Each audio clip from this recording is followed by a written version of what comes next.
તો હું આવી ગઈ છું મારા ફ્રેન્ડના ઘરે પોસ્ટ દિવાળી પાર્ટી માટે. અમે બહુ બધી ગોસિપ કરી છે. ગર્લ્સ હોય ત્યાં ગોસિપ થાય જ. અને મિત્રો એક કહું વાત, સાચા મિત્રો મળવા ને અને સારા મિત્રો મળવા એ નસીબની વાત છે. સાચે બટર પાઉં શું બનાવ્યું? પાઉં ભાજી. તમે શું બનાવ્યું? ભાજી પાઉં બનાવ્યું. તમે શું કરો છો? હું પ્લેટો લઈ જાઉં છું બહાર. અને પેલા બેન દુપટ્ટા વાળા છે. દુપટ્ટા વાળી લીધા બેન કે પૂજા બેન? પૂજા બેન તો ગાયબ થઈ ગયા છે. તો હું બેસી ગઈ છું સર્વ કરવા માટે. અમે હવે ખાઈશું ભાજી પાઉં અને પુલાવ, એ પણ એકદમ ટેસ્ટી. અને મિત્રો એક વાત કહું, સગાવાલા સાથે તો તું મેમે ચાલ્યા કરે, પણ જો અગર ફ્રેન્ડશિપમાં તું મેમે થાય અને આપણી મિત્રતા જળવાઈ રહે ને, એને જ સાચો મિત્ર કહેવાય. શું કહેવું તમારે?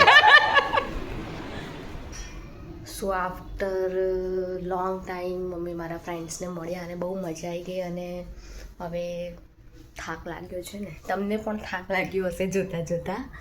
સો ગુડ નાઇટ.